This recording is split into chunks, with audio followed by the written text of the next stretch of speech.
Hey, everybody. I look really red. Welcome to Hey, We're Talking. Is it just because I don't have enough light on me? Probably. If you're on the podcast, you can't tell that I look red. He's so red. He's more red than Derek's headphones. Yeah. That is really red. Guys, I should really go over to YouTube and check out the YouTube channel and see my red headphones and Bob's white shirt and Scott's hockey red stuff. Scott's face really is on YouTube. All right. So today we previewed for you on Wednesday that today, which is Friday. I can't stop burping. What's going on? Well, it's better than more than usual. What's that, Bob? It's better than coming out the other end right now. That's true. We've been talking about pooping a lot, and it hasn't inspired me yet, but it could. I think I got something brewing, so we're I'm good. on my way. I mean, let's be real. It's going to happen. All right, so today we're going to talk about our top 5 restaurants that make us have to go poo. We're not going to do top 5. Let's be real. Nobody's going to come up with 5 of them. We never do because we get off topic like we always do. It's a train wreck, but that's why you listen. So I'm going to go old school. We've talked about this place, but back in the day, Chi-Chi's would always make me have to go poo. Not sick poo. It just got the juices flowing. That salsa, little hot sauce, got things percolating. Chi-Chi's, I'd never had that problem. When my wife and I first started dating, I would take her to Chi-Chi's every weekend. Oh, and that place. Never had that problem. I love Chi-Chi's. I still eat their salsa, even though their stores are gone. Now, on the opposite spectrum in the Mexican genre, Taco Bell makes me sick almost every time I eat it. But I still eat. I don't know why. I still, every stupid time, good. It tastes fantastic, but the next day I'm like, oh, gosh, what's wrong? And then I vagel and and I live through it. And then you pass out. Right? I take my life into my own hands every time we get Taco Bell because I vagel like crazy. All right. Derek, throw something out there. Oh, how about Pizza Hut? Oh. Especially when you get like a pan pizza. Oh yeah, the grease. I used to work for Pizza Hut, and it was a back in the late '90s. It was a high quality place. It was still kind of greasy. Now I would not set foot in that Pizza Hut if you were giving it to me. I didn't have to pay. Pizza Hut just has bad pizza. I mean, that's how I see it. To me, that's not the kind of pizza I'm looking for. The pizza that makes me have to go is Papa John's. What? Like, I don't know why. We get pizza once in a while. We do a local place, but we do get Papa John's once in a while, and because my daughter loves it. And every time I eat it, within hours, you'll find me in the bathroom. I don't know what the deal is. Just Papa John's. He's in the vagal position. It's over. Yeah. Derek, sometimes fetal position. Pizza Hut seems like one of those ones that, like, in every small town has a Pizza Hut. So I'm assuming you guys have a Pizza Hut. Yeah, we did, and we do. Same spot, same phone number as from 20 years ago when I was working there. I used to think that when we got to go to Pizza Hut, it was the greatest thing ever because they had those video games that you could sit down and it was like flat surface, like a table. Remember those? Man, and like, what was it, like Galaga or something? Yeah, Defender they had one time. I mean, it was fun. I used to think that was the greatest thing ever. The amount of quarters that we wasted on those games, and now you just buy a system and you can play it as many times as you want. Bob and Scott, you were probably way too old for this, but did you ever do the Book It program where you read your books and they give you a coupon for a free personal pan pizza? Yep. I heard of it, but I never got to do it.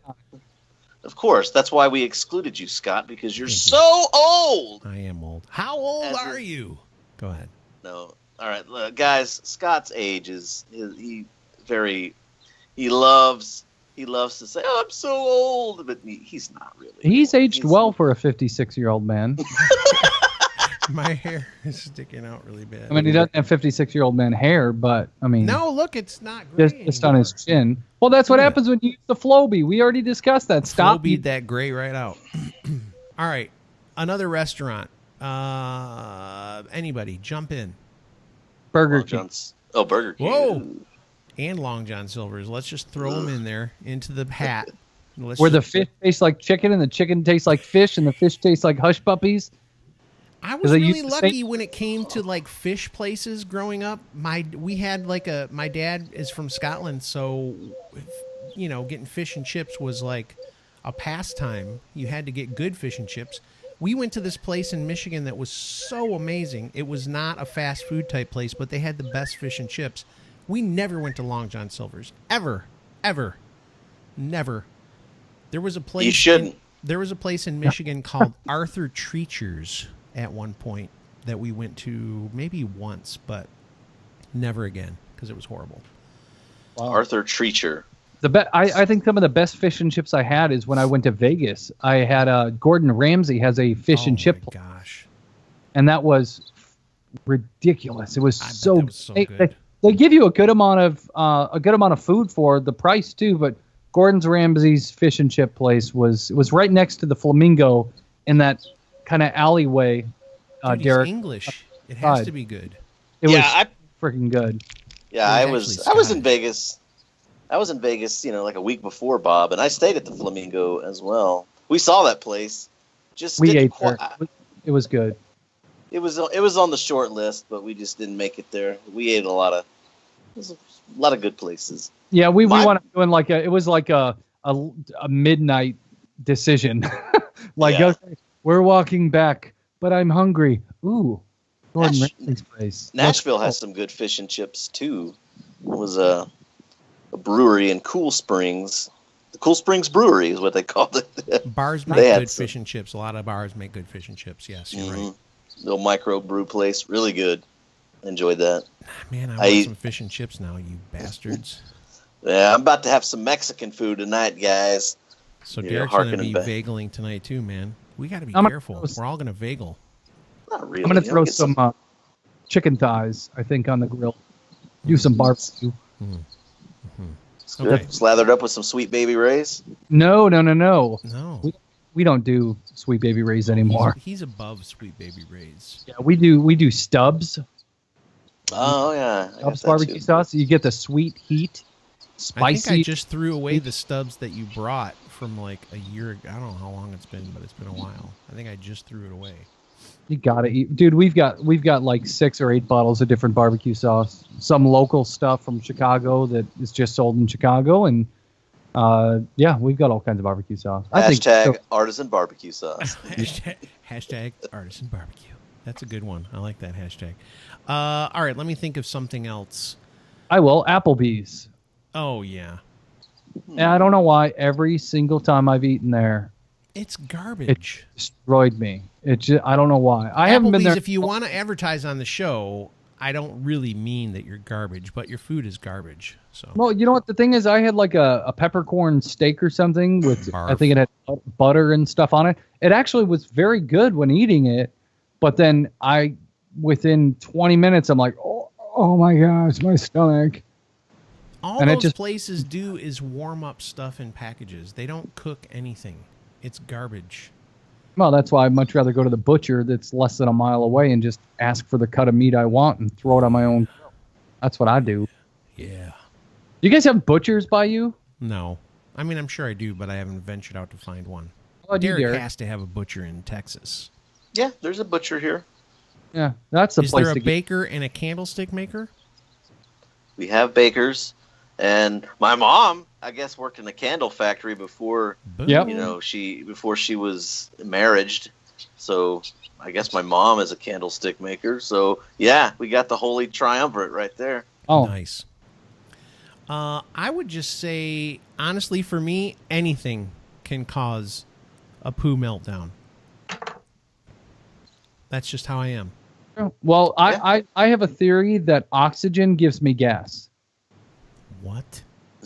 Because my wife always yells at me, why do you have so much gas? Why are you farting all the time? The only theory I came up with is oxygen gives me gas. I might be Well- allergic to it. Well, there's 21% of the air is oxygen, so you're going to be exposed to it quite on the frequent. Right. So So I think that's why I have so much gas all the time. I mean, I And could you- let loose right now, but, you know. And you need it to live. Yeah, that's So, why I can't stop farting. So that's my theory. interesting. Interesting Right? theory. Had Derek, go McDonald's ahead. last night. I had McDonald's last night. It was Did you fine. get the chunder? It was the what? Chunder. The chunder, the butt chunder? It's Hershey Highway. I'm not gonna say that The trots. I'm not gonna say that the ensuing bowel movement was directly related, but there was some extra force. There was some extra rumbling. So Like, I had a maybe I should avoid the McDonald's. I had a situation this week where, I'm just sitting at my desk at work and doing, just working. All of a sudden I'm like, man, my stomach I got to go. And it was one of those things where I don't use the front bathroom because really anybody in the offices will be able to hear it because that bathroom echoes like crazy. So I'm like, well, I'll go to the bathroom that's a little farther away down the hall into a different section. And what do you know? 3 different people stop me as I'm walking down the hall to talk. And I'm just sitting there clenching, or standing there clenching it like, yeah, okay, all right, yep, okay, yeah, I gotta go. Yeah. Start And walking a little bit, and then all of a sudden somebody else. I'm like, oh yeah, And every time you try to walk away, they're like, "Hey, we're talking." right, yeah, Exactly. Ooh. And then of course you get to the bathroom and you realize, glad you didn't try to fart because you had none left. It's such a scary moment. Yeah, when you run out of farts, it is scary. So I don't think Derek probably has as much trouble as us because I never hear him talk about having poo problems. But like I said, I think every single place I eat could be a potential butt explosion. You never know when it's going to happen. I've become so afraid of even farting. It's ridiculous. I used to enjoy farting every once in a while. I just don't trust any farts anymore. I have to be honest. I don't know how much time we have, Scott, but I'm kind of mad at you guys a little bit. Why? Oh, what? What are we doing? Well, because 2 weeks ago when we were talking the superhero thing, about what special power would you have, and I mentioned those poop guns, and you guys just kind of shrugged it off a little bit. And I hurt my feelings a little bit. My friend Jake and I talked about it afterwards, and he's like, they didn't really get it or something, did they? Can you explain it again? Because I still don't get it. Okay, so maybe that was the problem. So let's say, Scott, you're chasing me, and you're just a mean monster. Oh, and you make us poop. Oh, yeah, I gotcha. All I do is go, boom, like that, and you poop your pants. The government has actually tried that. There's a real technology they've tried. They try to get this thing. It's a sound. It's called the brown note that will make you crap your pants. So like in a war or something like that, they can play this sound, and if there's a bunch of enemies, it'll be like, it's like so low that you can't do it. It shakes your inner core basically to the point where you crap yourself. I mean, wouldn't that be a great superpower though? Unless people get used to it and then they go, I don't care if I crap my pants, I'm still coming after you. Yeah, nobody gets used to it because if you're being chased and all of a sudden you poop your pants, you're going to slow down, and like when you poop your pants, you're going to reach around like, oh my gosh, what did I just do? And you're going to slow down and be kind of, be off your stuff. Don't you think that people in wars and stuff like that have shit themselves during war? They probably have, but they didn't stop. They just were like, they're scared for their lives, and so they keep fighting. I wish I had poop guns right now, because I would just on you right this second. The adrenaline response that you get in a wartime situation you wouldn't be crapping yourself because everything would kind of go inward. That fight or flight response kicks in. All those other functions like pooping stops, so you actually would not poop yourself. I only crapped once or twice during all of basic training. So Derek, why is it when you play hide and seek that immediately when you hide you have to go to the bathroom? Right. Because circumstances. I was gonna I know Bob's feelings are hurt. I was gonna comment on his poop yourself finger gun superpower. I think it'd be a great application in the medical community for constipated people, especially the elderly who get plugged up, get stopped up a lot. People who are on narcotic therapy. That people can get constipated on that. And it can become a serious problem. So if we just bring Bob around and he'd be like, "Hey, we have a code brown on floor 2. Yeah. Code brown floor 2. Bob comes in and just So it's like, and then I'll bill you $4,500. and you could make it more dramatic, like putting your hand on their forehead or something like that. And get some hitting them, give them a little Get bit of hand action. glove, some kind of cool glove or something, and just For all of you Benny who, Hinn. Yeah, for all of you who get the Benny Hinn joke, let me know. Anyway, let's end it right there because that's a great place to stop. Is we're saving lives here on Hey You're Talking. Hey, we're talking. Hey, you're talking. On Hey, we're talking. We're saving lives. There's people who get stopped up. We're thinking of ways to help them. A lot of medical talk this week. I know. Yeah. What's up with that? This is Because we're fun. talking about poop. Well, here's the cool thing. Next week we're going to totally change everything we're doing. We're doing it a Change little bit. everything. Yeah. Well, it's not going to be a funny topic. I mean, we'll make it fun, but we're going to talk about next Monday is Memorial Day. So we're going to talk a little bit about that Getting me and what down, dude. kind of what that means to us. And I mean, it's a very important day. And we're going to talk about some other things that, Friday we'll talk about like our favorite war movies and maybe we'll try to find some tactical gear, some cool stuff you could take camping or walking or, I don't know, to the bathroom with you. Man, he's planning out the whole week without us. This is great. I like what he's doing. Hey, buddy, he's it's taking he's power moving us right now. Yeah, it's on the spreadsheet. There's a It's guarantee Memorial- that Tom Hanks will be talked about next week. Yeah, Forrest Yeah. Gump, great war movie. No, I was thinking of a different one. Saving Private Ryan. Sorry, big. No, that's big, okay. right? Big, yes, big. No, Splash. I was thinking of Splash. Yeah. Yeah, there are some cool war movies that I'd love to get your guys' opinion on. Some of the newer ones, some of the older ones, but we'll talk about it. Dude, war. What is it good for? Absolutely nothing. All right. We'll talk to you guys next week. Have a good weekend, and we'll talk with you soon.